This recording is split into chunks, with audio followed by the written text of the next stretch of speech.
네, 그러면은 시작하겠습니다. 저는 일단 역사적 건물의 복원에 대한 예시 중에서 쾰른에 위치한 성 마리아 임 카피털을 이제 소개를 좀 하려고 합니다. 첫 번째로 성당에 대한 간략한 개요를 보고 가실 수 있어요. 일단 건축 기간은 약 1027년부터 65년, 그리고 뒤이어서 1200년, 1240년에 따로 이제 증축이나 아니면은 곰바우 약간 이렇게 변형이 됐다라고 나와 있습니다. 그리고 복원 건축가는 윌리 웨이레즈, 그리고 복원 기간은 1956년부터 76년, 그리고 84년까지로 되어 있습니다. 2차 세계대전 때 이 성당이 상당히 많이 파괴되었기 때문에 그 이후에 이제 복원을 윌리 웨이레즈가 맡아서 복원을 하게 됩니다. 총 건축 면적은 2600제곱미터입니다. 일단 책에서는 이 부분이 바우사이트라고 나와 있기 때문에 제가 건축 기간이라고 따로 이제 번역을 해두기는 했는데, 사실 기원 700년부터 이 성당이 건축이 되기 시작합니다. 그러니까 1027년부터 65년까지는 사실 제가 봤을 때는 여기도 약간 복원의 개념으로 그렇게 다가와지더라고요. 이제 건축의 역사적인 배경을 이제 보고 가야 되는데, 서기 약 700년경에 메로빙거 왕가의 이제 장관 피핀의 아내인 플레크로디스가 폐허가 된 로마 사원 건물의 터에다가 이 성당을 세웠습니다. 원래 자리하고 있던 고대 로마 사원은 로마의 제우스 신을 위한 신전 자리였다라고 이제 전해지고요. 허나 시간이 흘러가고 로마인들이 신전을 버리고 떠난 뒤에 그 자리에다 성당을 세우기 위해서 성당을 세우기 시작했고, 이제 그게 현재까지 발전이 돼서 지금과 같은 모습을 하게 되었습니다. 뒤에 붙는 이 임 카피탈이라고 하는 수식어는 다른 시가지에 있는 성당과 이제 구분짓기 위해서 이제 임 카피탈을 넣어 놓은 건데, 이 카피털이라고 하는 뜻 안에 제우스 신전이라고 하는 뜻이 담겨 있다라고 합니다. 그리고 최초로 이 건물은 쾰른의 대주교인 헤르만 2세의 자매이자 오토 3세 황제의 조카인 에조넨 집안 출신 수녀 원장 아이다에 의해서 강력한 통치하에 이제 복원이 되기 시작합니다. 구조를 이해를 하기 위해서 일단 좀 그 단어 한국 건축 용어를 조금 알고 이제 가는 게 좋을 것 같아서 따로 이 부분을 추가를 했는데, 제일 앞부분을 이제 배랑이라고 하고, 배랑을 따라서 이제 중랑, 교차랑, 내진, 후진이 자리를 하고 있고, 좌우에 이제 ing랑, 그리고 이제 측랑, 주보랑 이 이제 자리를 하고 있어요. 그리고 이 앞부분에 세이클로버 모양으로 되어 있는 부분을 콘체, 한국어로 이게 정확하게 나와 있는 걸 저는 찾지는 못했는데, 콘초, 뭐 컨치 아니면은 콘체라고 이제 부르더라고요. 그래서 이 부분을 이제 트리콘체라고 책에서는 써놓고 있습니다.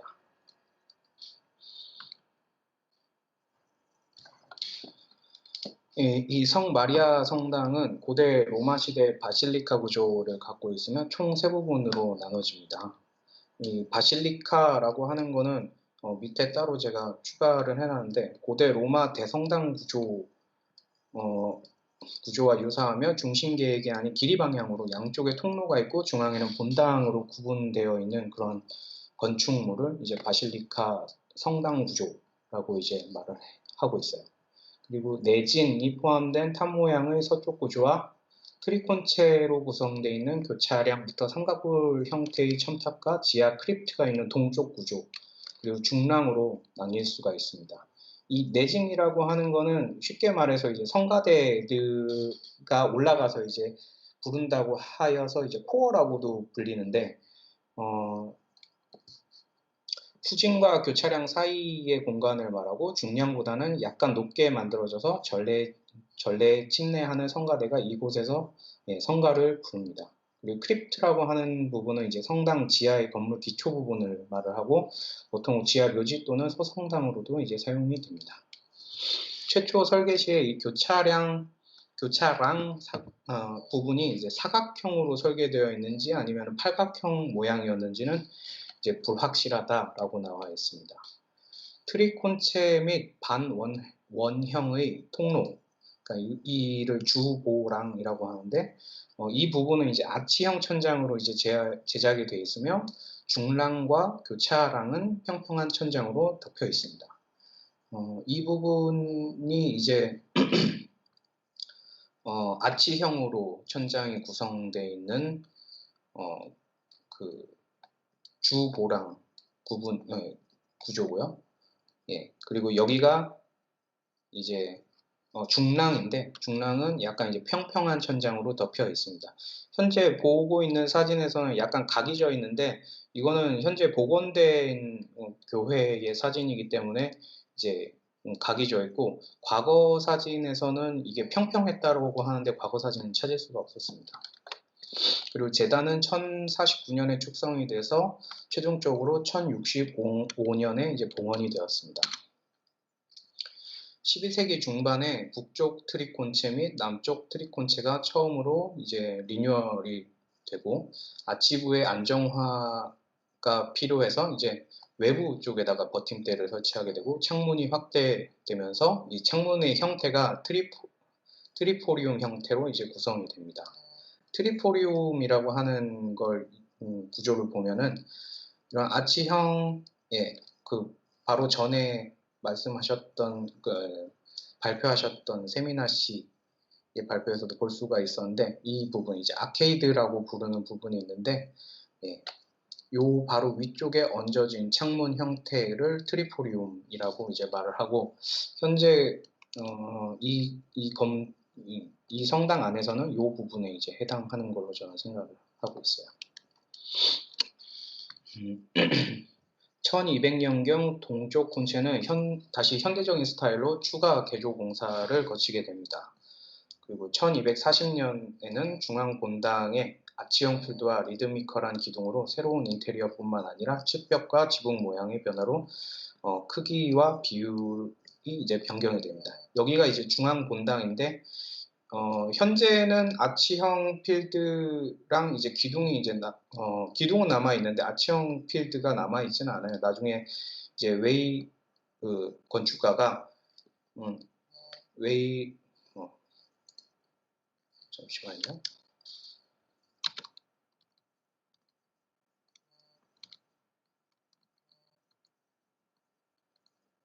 네.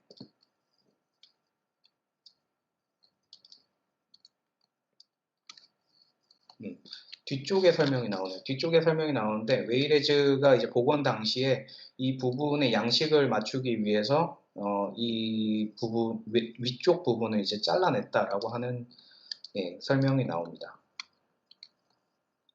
15세기에 동쪽에 예배당이 추가돼서 이제 확장이 되었고 16세기에는 통로와 통로 사이에 고딕 양식 트리포리움 형태의 창문이 이제 생겼으며 1637년 중앙 서쪽 탑이 붕괴되면서 한 세기 후에 측면 타워도 부분적으로 철거를 하게 됩니다. 19세기에 바로크 양식의 내부가 이제 전부 다 철거가 되고 20세기 들어서 첫 30년간은 로마네스크화 되어 갑니다. 그리고 역사적인 이제 가구들도 전부 다 철거가 되고요. 그리고 제2차 세계대전을 거치면서 이 성 마리아 성당이 폭격을 심하게 받게 되고 서쪽 탑이 무너지고 중앙은 이제 소켈 지하층까지도 이제 붕괴가 됩니다. 동쪽의 트리콘체는 심한 타격을 받아서 북쪽 회랑은 산산이 이제 부서지고 남쪽 콘체는 무너지지는 않고 외형은 보존이 되어 있으나 기둥이 부러져 갖고 기둥이 부러져서 이제 구조가 불안정하게 됩니다. 그리고 예배당의 외벽은 전부 다 파괴되었습니다. 1955년부터 56년 당시 윌리 웨이레즈가 이제 이 복원을 위한 건축 공모전에 이제 참여를 합니다. 그리고 진보적이고 새로운 이제 복원에 대한 그런 설계 도면이 많이 나왔는데 심사위원들은 역사적인 복원 쪽으로 의견을 수렴을 하면서 윌리 웨이레즈에게 그 책임을 주게 됩니다. 윌리 웨이레즈는 중랑을 고딕 양식의 아치형이 아닌 본래 11세기 로마네스크 양식의 평평한 나무 천장으로 복원할 것을 이제 확고히 합니다. 이를 위해서 중세 아치형 구조로 되어 있던 중앙 본당의 두 벽 상단 140m를 전부 다 제거를 하게 되고요. 1957년까지 사용된 평평한 천장은 약간 경사진 두 개의 면으로 구성을 하게 되고, 이는 로마네스크 양식이 아니라 현대적인 기법을 적용을 했다라고 이제 보여집니다. 동시에 남쪽 측랑에는 현무암으로 만들어진 이제 마워베어 펜스터 고딕 양식의 유리창이라고 이제 나타나는데, 이렇게 틀이 현무암이나 아니면 석재로 구성되어 있고 나머지 부분에다 창을 내는 것을 이제 마워베어 펜스터라고 하는데, 이런 고딕 양식의 창으로 당시 특유의 현대적인 그런 해석을 가미를 합니다. 이런 현대적인 해석이 가미된 부분도 있지만 동쪽에 파손된 부분은 역사적 복원의 개념을 이제 적용을 해서 일관되게 따릅니다. 형태가 손상 없이 남아있었던 남쪽 콘체, 그리고 북쪽 콘체와 동콘체의 복원을 위한 직접적인 모델로 이 남쪽 콘체를 사용을 하게 됩니다.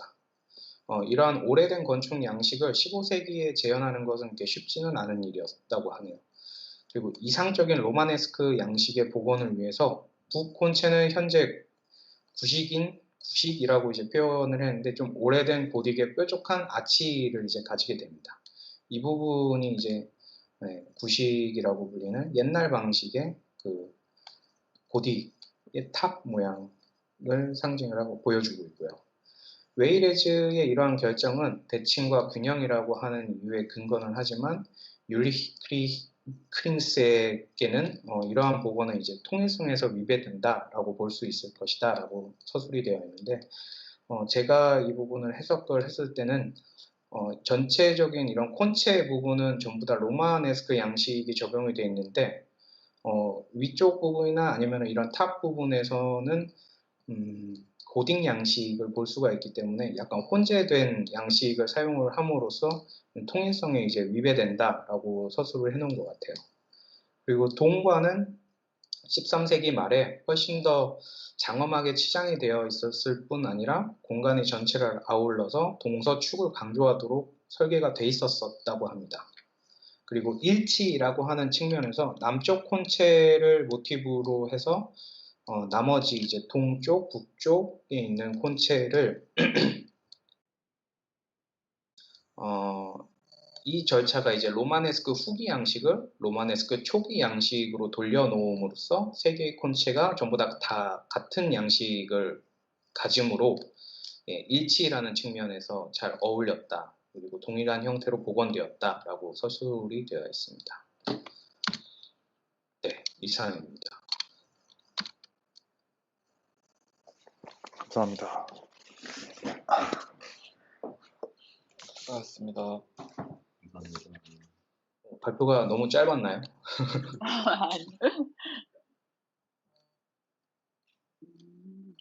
제가 아까 세미나 씨한테 그게 교회로서 사용이 됐는지 아니면 성당으로 사용이 됐는지 이제 물어본 게, 이 교회라고 하는 건축 구조물, 그러니까 성당이라고 하는 건축물을 찾아보다 보니까 그 바실리스카라고 하는 모양은 성당을 지을 때 많이 그러니까 성당을 지을 때 사용했던 건축 구조라고 나와 있더라고요.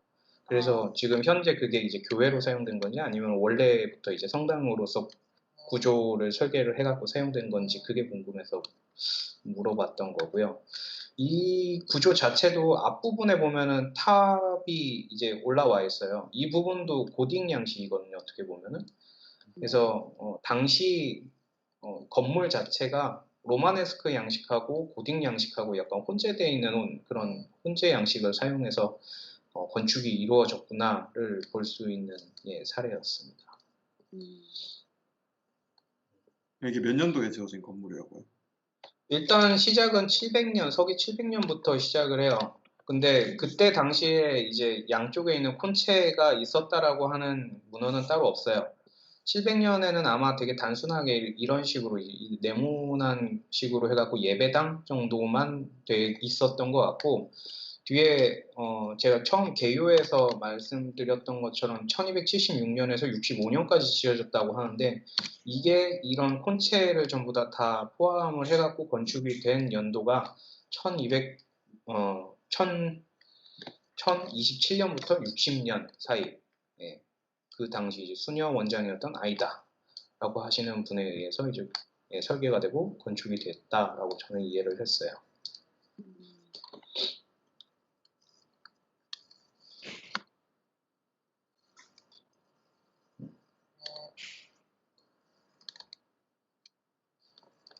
그리고 이 부분이 이제 웨이레즈가 복원을 하면서 약간 기울기를 줘서 복원이 된 로마네스크 양식의 천장 부분이고, 이런 콘체 쪽에 사용되어 있는 이런 아치 형태가 기존에 있었던 이제 형태. 준영 씨, 그 지금 왼쪽에 조그만 사진 지금 로마네스크 양식으로 된 양식으로 복원했다고 말씀하셨잖아요. 네네. 이거 과거에는 그러면 로마네스크 양식이랑 이 교회 이 교회랑 어떤 배경이 있는지 한 번만 더 말씀해 주시면 안 될까요? 성당 자체를 이제 지을 때 여러 가지 그 성당의 양식이 있더라고요. 근데 네. 여기서는 이제 고대 바실리스카 구조를 갖고 있다라고 써놨는데, 위키페디아를 찾아보면은 사실, 잠시만요. 준영 씨, 일단 이 교회는 그 아까 말씀하신 것처럼 다양한 양식들이 로마네, 들어간 네. 네, 두 가지가 같이 혼재되어 있는데, 하나는 로마네스크 양식, 그리고 하나는 고딕 양식이 혼재되어 있는 그런 구조입니다. 알겠습니다. 네, 앞부분은 고딕 양식이라고 보시면 되고, 뒷부분은, 그러니까 가운데 중랑부터 시작을 해갖고 콘체까지는 이제 네. 그 로마네스크 양식이 적용이 됐다라고 생각하시면 돼요. 네, 알겠습니다. 네. 내부 사진 잠깐만 볼 수 있어요? 네. 그러니까 이거 기둥을 어떻게 했다는 거예요? 잘랐다는 거예요, 중간에? 벽에? 기둥을 자른 게 아니고, 보통은 이런 기둥 위쪽에다가도 따로 여기 창을 내거나 뭔가 구조는 아니고 이게 창이나 뭐 이런 거를 내요. 근데 이 부분을 전부 다 잘라갖고 그냥 일체로 다 통으로 막은 거라고 저는 지금 이해를 했고, 그냥 원래 단순, 창이 있었는데 네, 과거 사진이 따로 나와 있지가 않아갖고, 예, 뭐 지금 현재 이 부분을 잘라냈다라고 하는 것만 이제 그 책에 따로 설명이 되어 있더라고요. 지금 현재 이 주랑이라고 하는 부분은 전부 다 천장부터 시작해갖고 지하에 있는 소켓까지 전부 다 이제 붕괴가 됐던 부분이라 전체가 다 그냥 복원이 됐다라고 보시면 됩니다.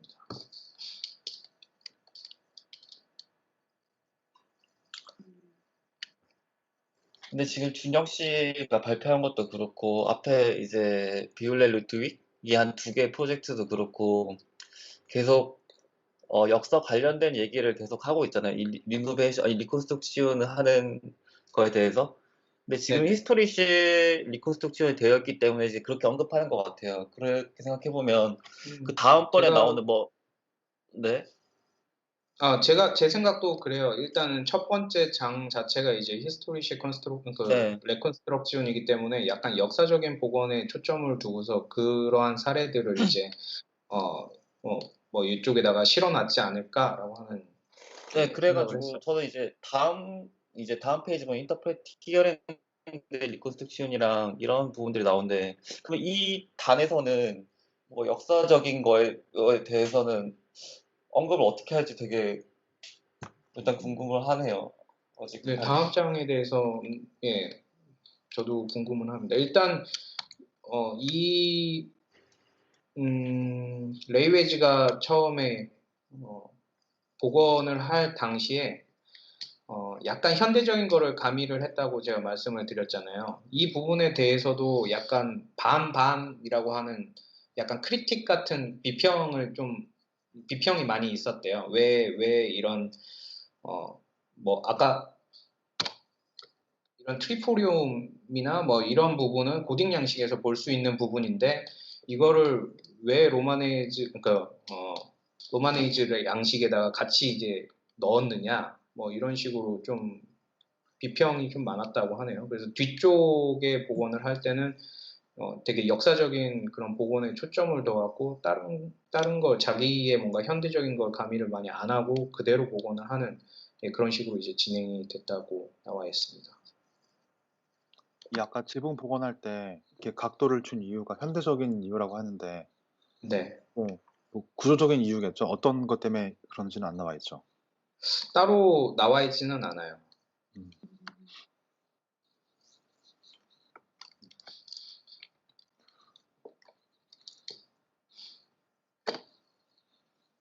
이런 로마네스크 건물 보면은 제가 옛날에 한번 그리스에서 갔던 로마네스크 성당이 생각이 나는데 거기가 그 카톨릭에서 성인 다음에 뭐가 있죠? 영어로는 세인트랑 홀리 이렇게 구분하는데 아시나요? 아무튼 성이 아니라 그 아래 단계의 사람을 모시는 성당이었어요. 근데 네. 그게 아무튼 세인트가 아니라 홀리 누가 교회였는데 누가가 예수님의 원래 제자였는데 당시에 그 아테네에 있던 왕국이랑 베네치아인가? 그런 되게 강력한 왕국이랑 이제 어쨌든 경제적인 이해관계가 있어서 그런 유해를 어떻게 받았어요. 아, 이건 성인의 그 예수님의 제자의 유해다. 그래서 그거를 기리는 성당으로 원래는 그런 세인트, 성 누가 교회를 만들었는데 나중에 알고 보니까 그게 다른 데도 있던 거예요. 성 누가 유해가. 그래서 진위를 확인하니까 여기는 사실 그 성 누가가 아니라 동명이인의 근데 그 사람도 나름 조금 유명했던 세인트 누가 아니라 그 홀리 누가 그분이어서 나중에 그 뭐라 그러지? 아무튼 되게 역사적으로 재밌는 일이 있었는데 근데 그 성당도 이거랑 되게 비슷하게 굉장히 많이 됐어요. 그 전쟁으로 또 파괴되기도 하고 그 전에도 이렇게 섞기도 해서 고딕이랑 로마네스크랑 굉장히 많이 혼재돼 있었는데 저는 이거 하면서 이런 건축에 대해서 처음 이제 접하게 되는데 성당 건축에 대해서 아까 파리의 노트르담 성당도 구조가 이 구조랑 거의 100% 일치하더라고요. 맨 앞쪽에는 이제 탑 형식의 두 개의 탑이 나와 있고 중간에 이제 십자가 형식으로 이제 본당이 설치돼 있고 그것도 따로 고딕 양식하고 로마네스크 양식하고 혼재돼서 이제 그 당시에 만들어졌던 성당이 아닐까라고 저는 추측을 해봅니다. 그 탑 형식이 원래 탑이 없고 탑이 있나 원래도? 웨스트 프론트라고 하잖아요. 네. 그게 원래는 동방 제국 쪽, 그러니까 동로마 쪽에서 먼저 만들어진 전통 같은 건데 예루살렘이 동로마 쪽에서 보면은 서쪽에 있었나? 아무튼 동쪽에 있었나? 그래서 그 방향으로 항상 성당을 지어야 돼가지고 성당의 향이 아무튼 고정돼서 웨스트 프론트라는 개념이 말하자면 생겼다고 알고 있습니다. 그게 전통이 이제 유럽 본토로까지 넘어와서 유럽에서도 그걸 똑같이 쓰고 있고요. 그러니까 동로마 쪽이랑은 방향은 원래 반대여야지 맞는데 여기서는 그냥 그렇게 쓰고 있다고 그러더라고요.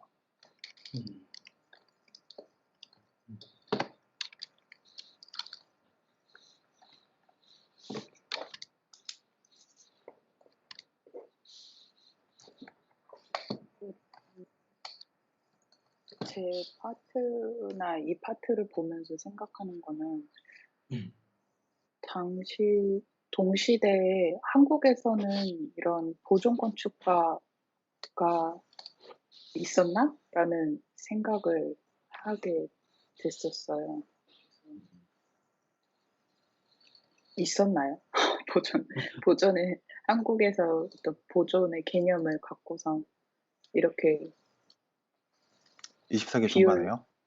네, 뭐 어, 19세기든지 20세기든지 지금 음, 이 준영님이 발표하신 시대나 그리고 제가 발표했던 비올레르딕 시대에도 왠지 한국에서는 아직 복원 건축가에 대한 개념이 있었나?라는 의문이 계속 들더라고요.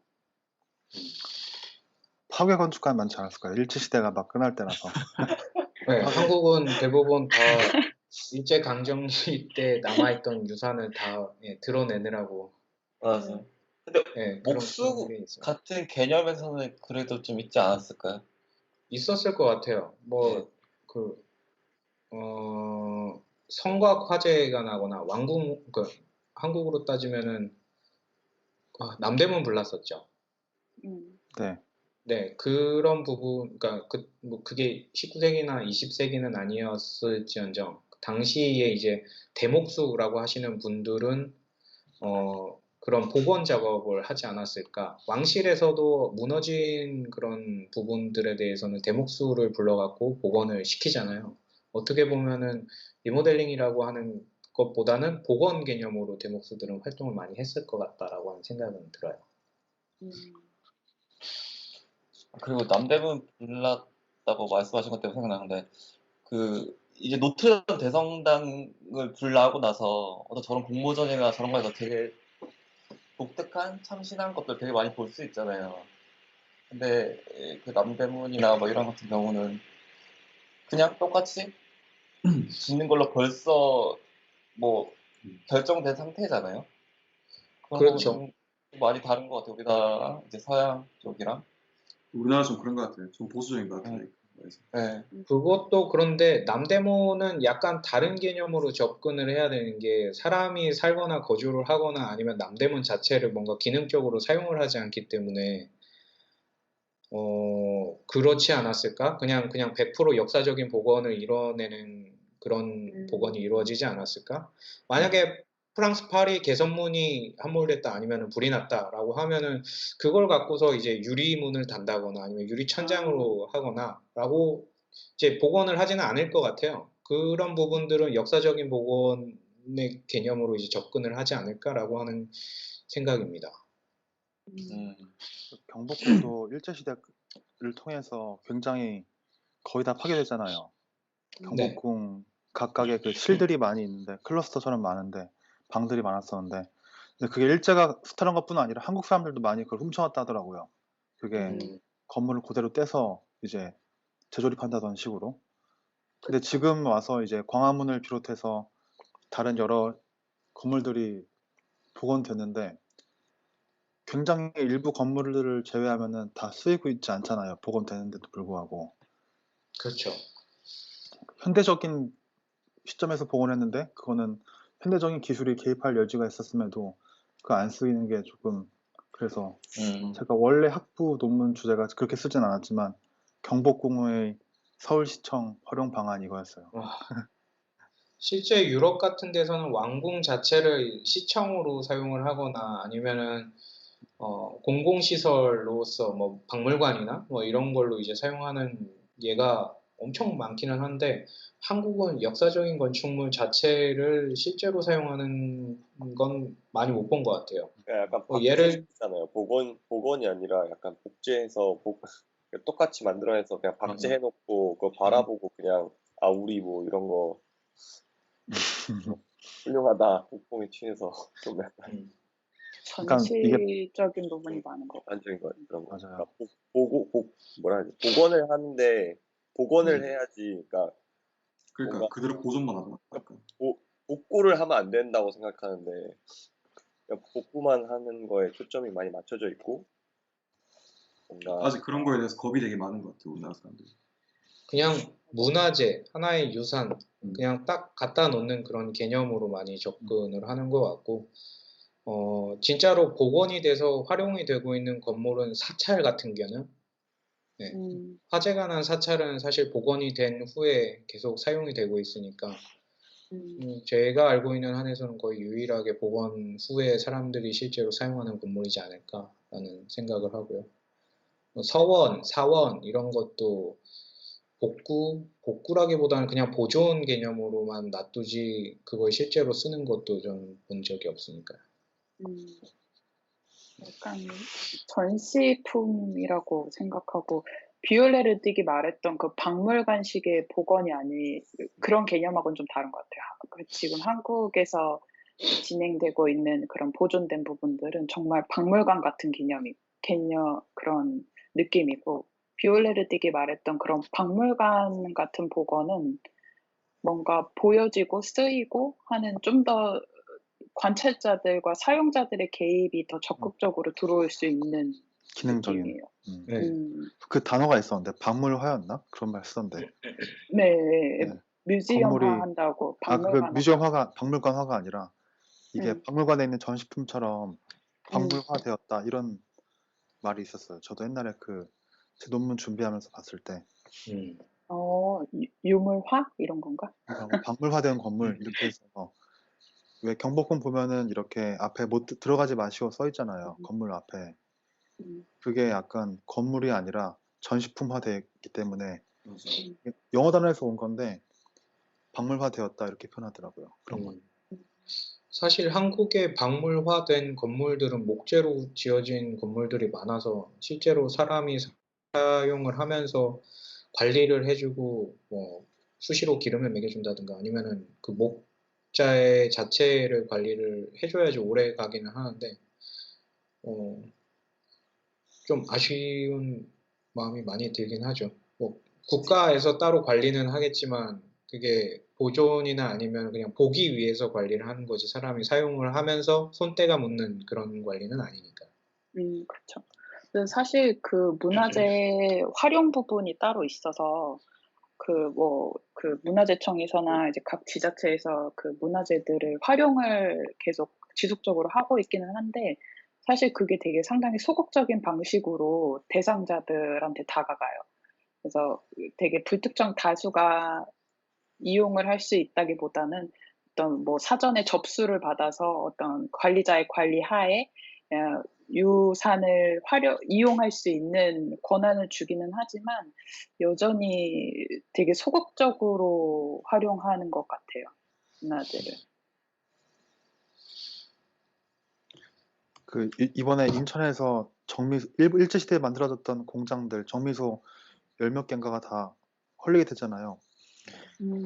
그게 어쨌든 문화재로 지정을 하냐 아니면은 이게 완벽하게 지정을 못 해가지고 인천시에서도 그런 중재 방안을 많이 마련했다고 들었어요.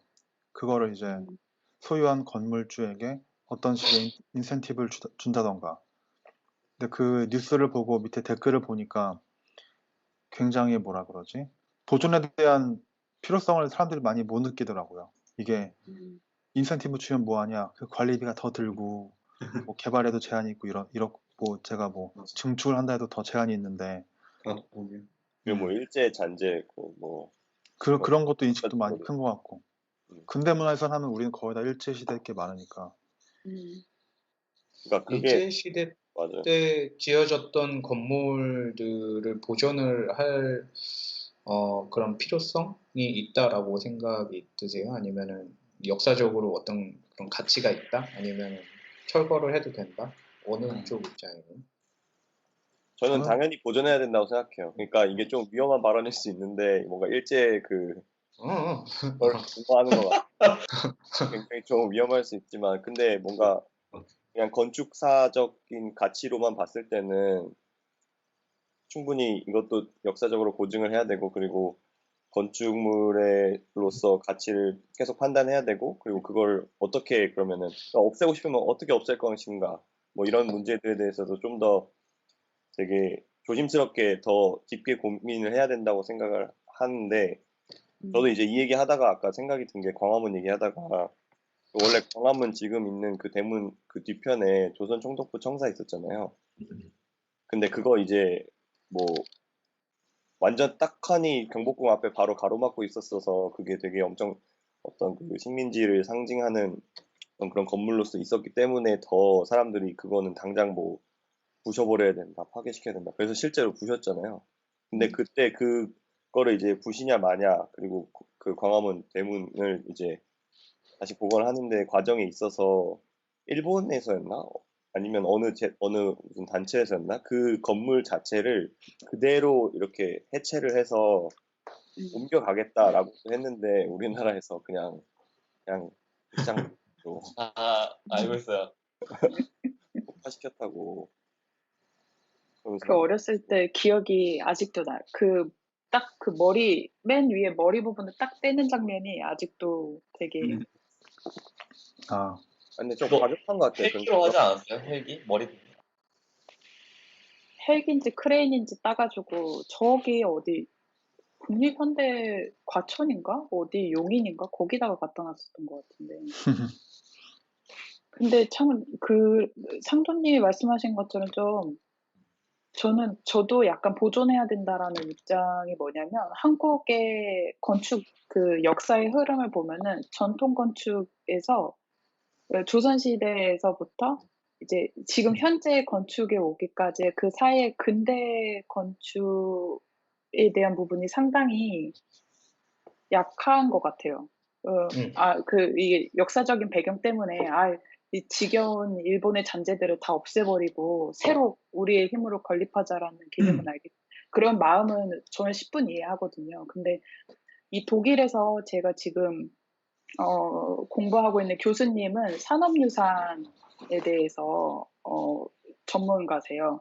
근데 독일도 보면은 이제 어쨌든 산업유산이 영국에서 먼저 시작돼서 유럽으로 오기는 했지만 이 산업이라는 것 자체가 독일을 되게 부흥하게 하고 강국으로 만들게 되고 이런 배경에 있어서 그 기본적인 배경 자체가 엄청 자랑스러운 거죠. 그래서 이 산업유산에 대한 연구도 활발하고 되게 자랑스럽게 여기고 긍정적이게 여기고 심지어 이제 그러니까 작년에 저희 동네가 그 체코하고 해서 그 광산 마을 중에 하나로 등재가 됐어요. 그래서 마을 사람들이 온 천지에 등재가 된 마을 사람들이 다 모여서 축제하고 전통 지키고 되게 자랑스러워하고 하는데 그에 비해서 한국에서는 약간 근대 건축에 대한 연구라든지 독고모모라는 그런 단체가 있기는 하지만 서도 아직도 근대 건축에 대해서 좀 더 면밀히 봐야 되는 시각 그리고 그 근대 건축을 허물기보다는 재사용할 수 있는 그런 논의들이 좀 많아야 되겠다라는 생각은 저는 개인적으로는 하죠. 맞습니다. 한국에 뭔가 역사적인 순혈주의 이런 게 있잖아요. 어, 일제가 참. 나빴다. 근데 과연 세도 정치, 조선 말기 세도 정치는 더 괜찮았나? 뭐하냐. 그때 그런 김씨 일가와 아무튼 대원군 이쪽에 남긴 유산을 굉장히 지금도 미화시키고 물론 비판하는 점도 있지만 전반적으로 그래도 미화시킨 게 있잖아요. 그건 하면서 일제라고 해서 그걸 다 그러니까 외세니까 그거에 좀 더 각박하게 더 지금 쳐내려고 하는 것 같고 약간 일제히 잔재하다가 생각난 건데 포츠담에 러시아식 콜로니라고 하는 그런 지대가 따로 있어요. 한번 화면 공유해 주실래요 그러면? 네. 그래서 되게 생뚱맞은 지역에 되게 생뚱맞은 그런 건축물들이 보이거든요. 근데 유럽은 약간 이런 거를 보존을 하더라고요. 약간 네. 마을을 가로질러서 대각선으로 이렇게 있네요. 네. 그냥 중간에 진짜 딱 이런 데가 있어요. 신기하다. 건축 양식도 완전히 틀리고 다 나무로 지어져 있고. 그럼 이게 그 전후에 동독에 있던 그 양식인 거예요? 동독이라는 것보다는 러시아. 네, 러시아 쪽에 콜로니라고 돼 있으니까 이게 그 사람들이 이쪽으로 와서 이제 콜로니 상태가 된 건지 아니면은 이 동독이 러시아 쪽 사람들한테 콜로니가 된 건지는 잘 모르겠어요. 역사적인 걸 잘 모르니까. 근데 아무튼 러시아 사람들의 영향을 받아서 이 부분만 따로 이제 러시아식 구역이 만들어졌다라고 하더라고요. 이런 거 말고도 네덜란드 피어텔이라고 해서 네덜란드식 건물로 지어진 그런 데도 따로 있고 네, 갑자기 특이한 궁금한 게 게 생겼어요. 차이나타운이랑 비교할 수 있나요, 이거? 나도 그 생각이 나. 아 그렇다. 제가 봤을 때 여기에 뭐 상가가 있거나 막 그런 식으로 활성화가 됐던 그런 구역은 아닌 것 같아요. 이거 말고 차이나타운하고 약간 비교를 할 수 있는 게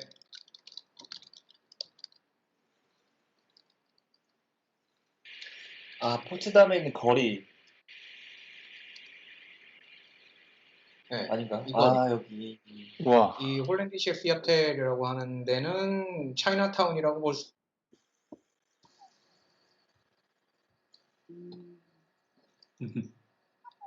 코로나 없어지면 다 같이 한번 가요. 우와, 너무 좋다. 와, 여기 여기 크리스마스 거리 예뻐요. 어, 네. 그 상점들도 되게 아기자기한 상점들도 많고 치즈 케이크 맛있는 커피집도 하나 있고 준영 씨, 근데 제가 갈래요. 방문했었을 때랑 이미지랑 되게 다른 것 같아요. 제가 갔을 때 되게 여기도 소박한 느낌이었는데. 아 그래요? 네. 일단은 겨울이어서 사람이 많아야 되나 봐. 자기가 신기하다. 근데 아까 그 러시아 그 구역은 네. 뭐 조사해봐야겠지만 제가 하나 추측하기로는 혹시 전후 시대 전쟁이 끝나고 난 다음에 러시아에 대한 뭔가 뭔가 뭐라고 해야 되나? 복지 차원에서 뭔가 구역을 마련해 준 건가? 이런 또 말도 안 되는 상상을 해보긴 한데 뭐 이런 일단 포츠담 자체가 아예 동독으로 들어가 있었던 때니까요. 그때는. 그래서 아마 러시아의 그 영향을 되게 많이 받았을 거고 이런 되게- 데는 자생적으로 생겨난 공간인가 봐요. 되게 자발적으로. 그 유럽이랑 동양의 그런 식민 정책이 좀 다른 것 같은 게 유럽은 물론 식민은 아닐 수도 있지만 유럽이 베트남이나 동남아시아 쪽에 그 뿌리내린 식민지 건축 그런 흐름 보면은 완전히 유럽식으로 지었잖아요. 현지화를 많이 안 시키고. 근데 차이나타운은 저는 네덜란드를 가든 어디를 가든 건물은 그냥 그대로 있는 것 같아요. 저도 인천에서 자라고 차이나타운 근처에서 자랐는데 건물은 그냥 일반 상가 건물인데 그냥 중국식 등, 중국식 페인트 이런 것만 좀 있었거든요. 식민지가 아니라 그런가. 그럴 수도 있고 뭔가 그리고 사람들의 인식 속에는 뭔가 그런 것들이 좀 더 그 아이덴티티로서 더 다가오는 것 같아. 뭐 예를 들면 말 그대로 뭐 차이나타운 이래가지고 형이 말한 것처럼 뭐 그런 페인트 색깔을 쓰고 뭐 중국식 발에 그런 어떤 문이 있고 뭔가 그런 어떤 작은 하나하나의 요소, 인테리어적인 요소 같은 것들이 좀 더 뭔가 쉽게 다가올 수 있어. 그런 게 예를 들면 한국에서 예전이 적사라고 해서 아무리 설명해봐야 약간 뭐 근데 이게 뭐 어떤 가치가 있고 뭐 되게 근대 건축을 잘 나타낼 수 있는 우리가 가지고 있는 그래도 이것도 유산이라도 볼 수 있다라고 얘기를 하는 것보다는 그냥 뭐 차이나타운입니다 이렇게 설명하면 훨씬 쉽잖아. 뭐 바로바로 할 수 있어.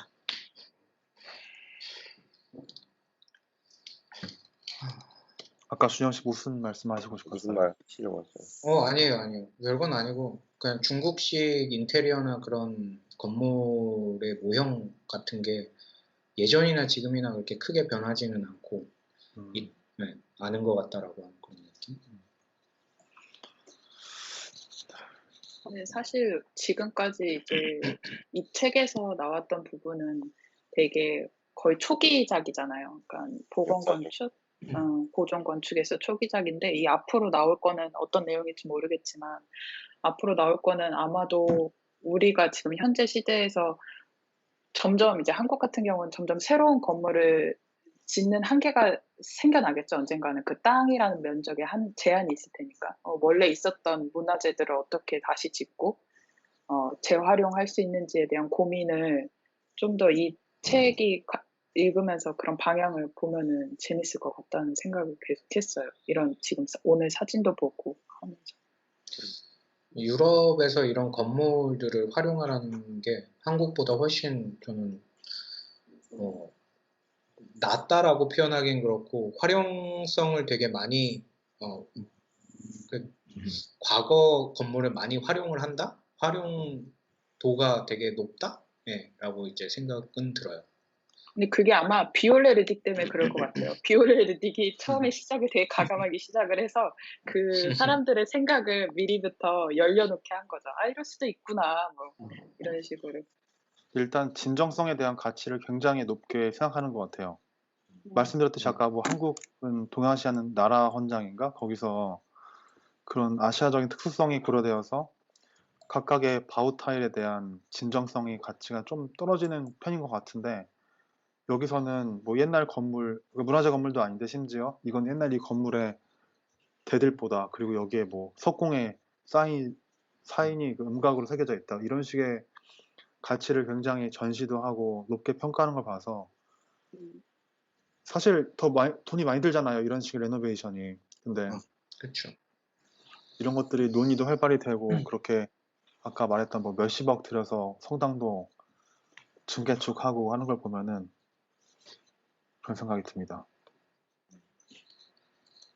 네, 갑자기 최근에 진행되고 있는 프로젝트 중에 하나가 학교를 리모델링을 하는 게 하나가 있어요. 그러니까 되게 낡아갖고 지금은 사용을 안 하는 학교 건물인데 그거를 리모델링을 해갖고 지금 쓰려고 하거든요.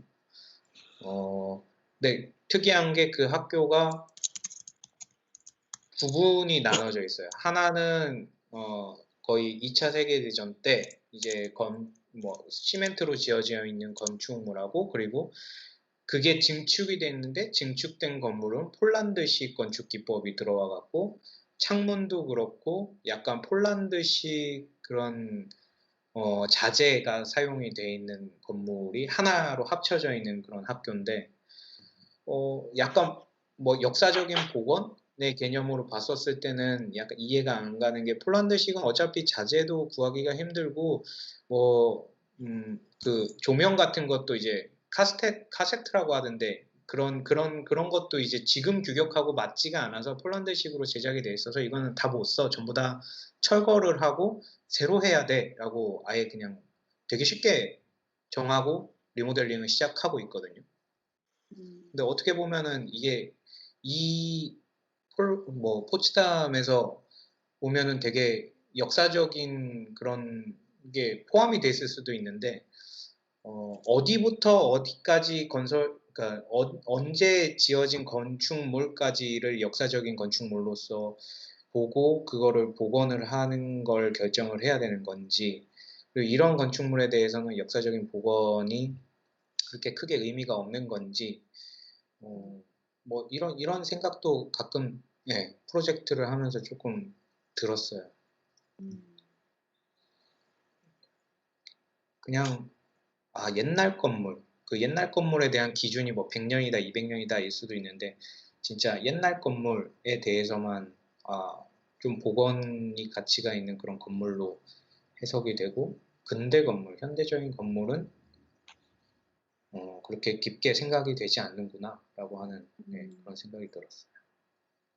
저 지난 여름에 한국 갔을 때 포항에 그 구시가지를 갔는데 거기 엄청 오래된 중국집이 있었어요. 중국집 갔는데 그냥 건너는 그냥 일반 상가 거리에 있는 그런 거리였는데 안에 들어가서 옛날 사진 보니까 건물이 너무 예쁜 거예요. 그 빨간색 타일로 이렇게 정교하게 디테일도 이제 만들어진 장식도 있는 건물이었는데 다시 나와서 이제 집에 갈 때 보니까 그 왜 저희 아트리움 뭐 KT 이런 데 가면은 다 통일적으로 이제 인테리어뿐 아니라 익스테리어도 그렇게 마감을 해놓잖아요.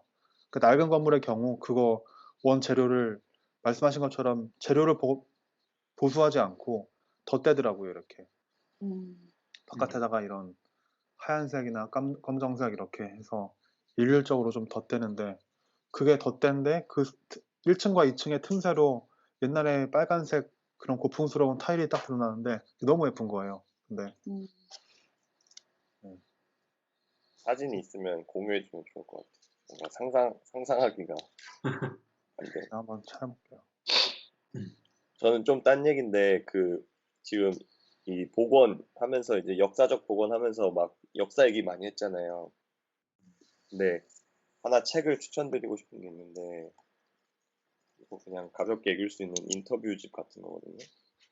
그 일본의 고 하세가와라는 건축가가 있는데 이 사람이 이제 그 맨드리시오에서 강의하는 그러니까 이탈리아에 있는 맨드리시오라는 건축학교가 있는데 거기서 강의하는 사람이에요. 근데 일본인 건축가고 근데 이제 이 사람도 이제 아시아 사람으로서 유럽에 와가지고 활동을 하는데 그게 엄청 궁금했대요. 유럽 건축가들은 왜 그렇게 역사에 집착하는가?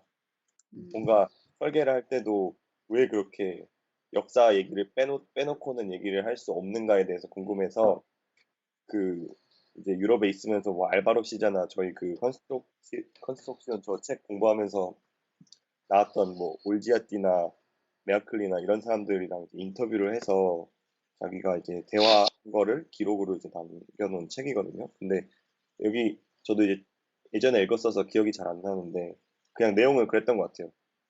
아시아인의 입장으로서는 유럽인들이 그렇게 역사에 대해서 막 지독하리만큼 생각을 하는 게 되게 의문스럽고 왜 그렇게 생각을 하냐라는 거에 그걸 이제 공통적으로 질문을 이제 던지는데 그거에 대해서 이제 건축가들이 되게 일관된 좀 답을 하거든요. 그래서 그게 되게 재밌었던 기억이 있어서 뭔가 역사 이런 거랑 같이 비교해서 보면 건축가 입장에서 역사는 뭔지 이런 걸.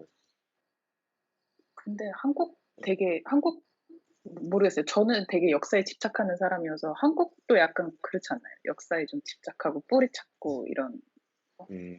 근데 뭔가 설계할 때 막 그렇게 찾지 않지 않나요? 그러니까 뭐 예전엔 그랬던 것 같아요. 한국도 막 90년대에는 삼그룹이나 이런 사람들이 뭐 한국의 아이덴티티는 어디에 있는가, 뭐 뿌리를 찾아서 이러면서 전통 건축도 공부하고 그리고 뭐 서양 건축도 비교하면서 막 공부하고 막 그런 걸 엄청 찾았던 것 같은데 제가 한국에서 건축을 공부하고 했을 어떤 때에는 약간 그런 논의는 많이 없었던 것 같거든요. 뭔가 설계 스튜디오에서 우리의 뭐 건축의 아이덴티티는 어디에 있고 뭐 그런 얘기는 이미 너무 옛날 얘기고 뭐 의미 없다라고 얘기했던 것 같아가지고 설계에 저는 없다고 생각이 들었어요. 한국은 그런 게.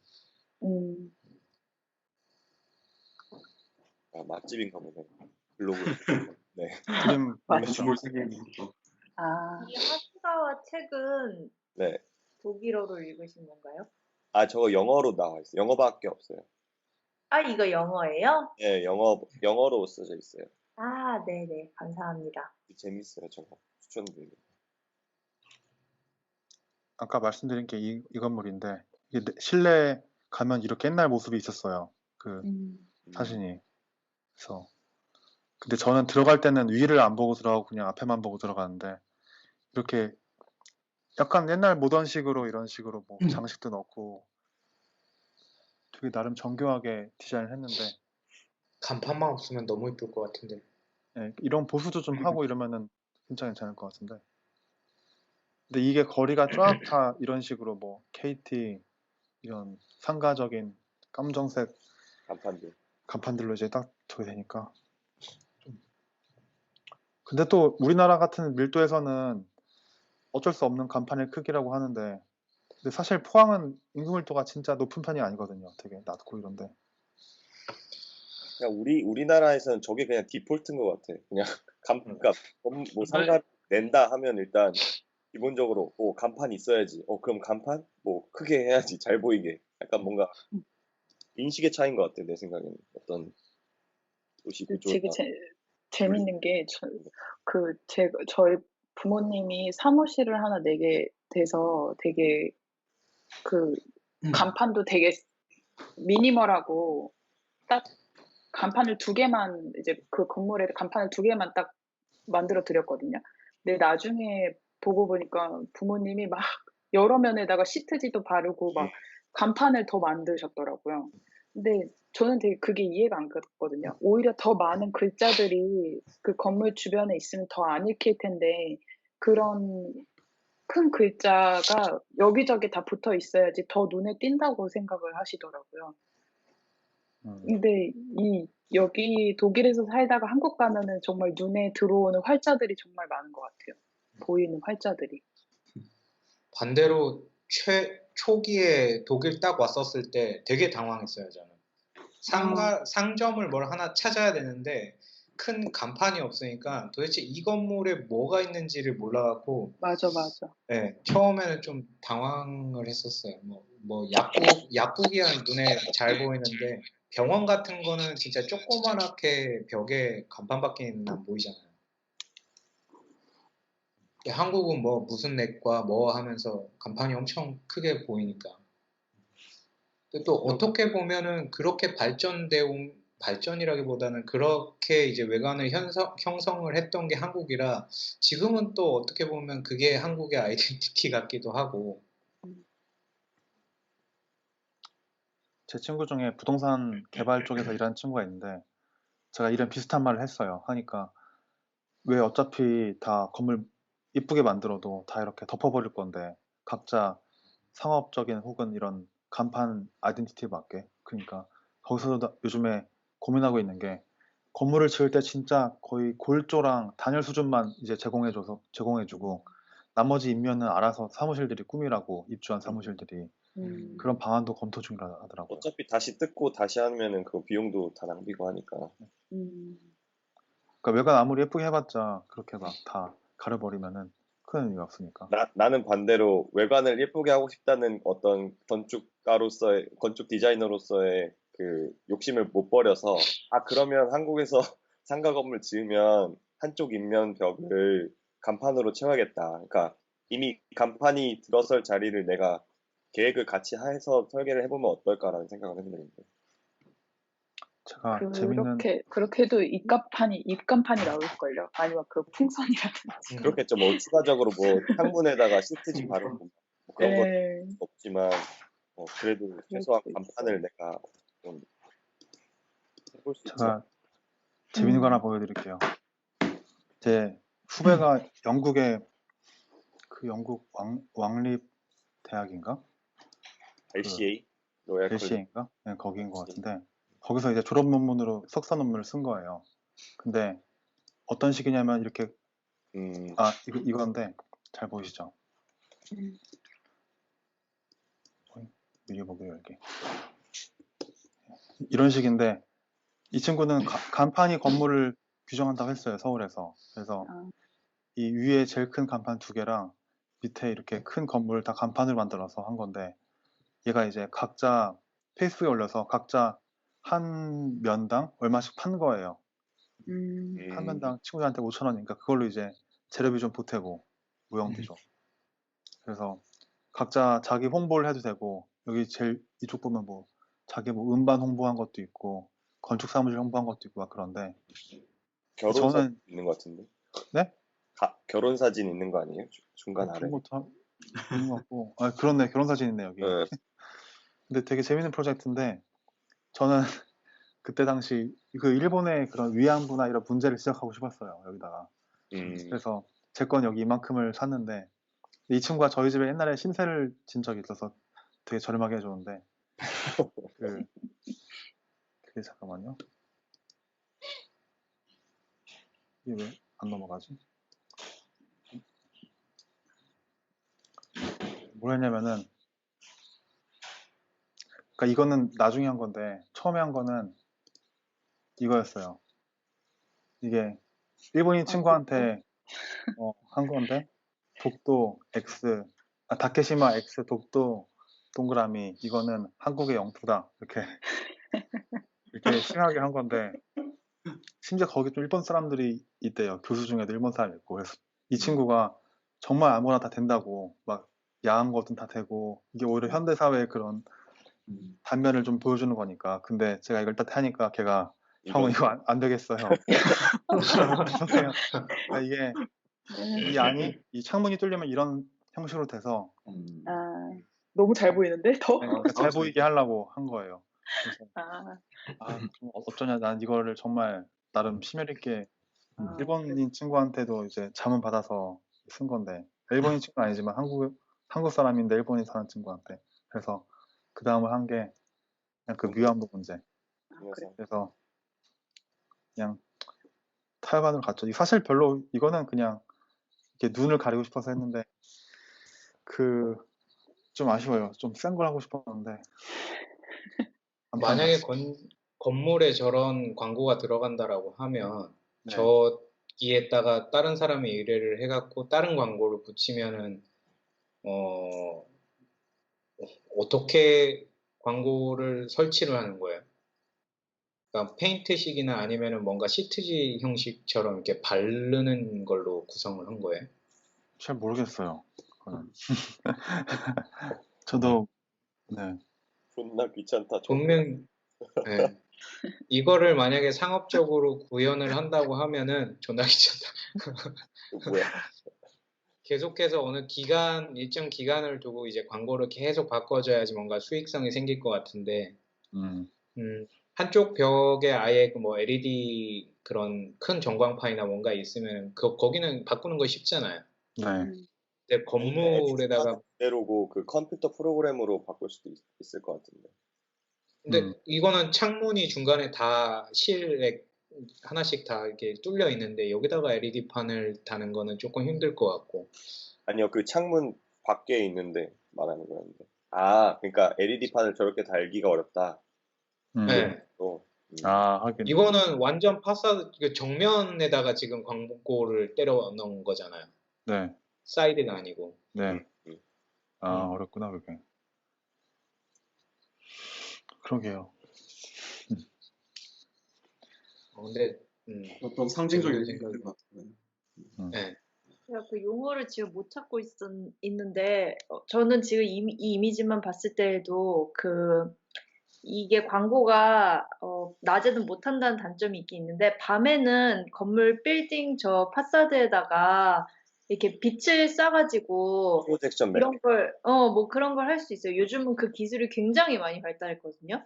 그래서 지금 이 이미지처럼 뭔가 이렇게 막 빛이 비추는 약간 그것처럼은 충분히 구현할 수 있을 것 같아요. 밤에는. 근데 만약에 여기가 저녁에 실거주하는 사람들이 만약에 있다고 생각을 하면은 그렇지. 그 빔 프로젝트를 쏘면은 그 사람들한테 피해가 가는 거죠. 방해가 돼.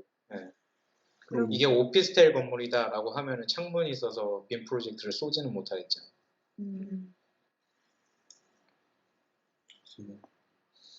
그리고 뭔가 그런 문제도 있을 것 같아요. 뭔가 그러니까 저거를 광고를 내려고 하는 사람이랑 실제 저 실거주자 간에 어떤 예를 들면은 저 존나 귀찮다라고 써있는 저 방 안에서는 저는 안 살고 싶을 것 같아요. 그러니까 뭐 그런 문제가 있을 것 같아요. 사용자와 실거주자. 하긴, 그치. 저는 오히려 저 방에 살면서 매일매일 운동하는 모습을 밖에다 보고 매일매일 창가에서 요가하는 거야. 그러면 억지로 한 것처럼 보이지 않을까, 너무. 존나 괜찮다. 하긴 했는데 존나 귀찮다.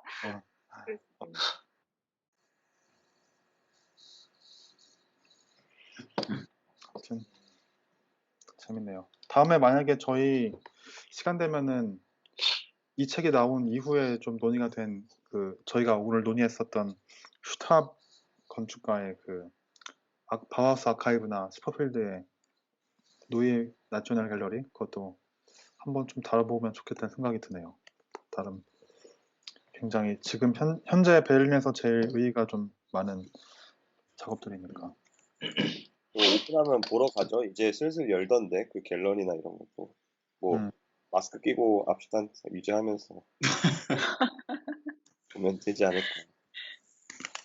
한번 포츠담 한번 가보고 싶어요. 방금 말해주신.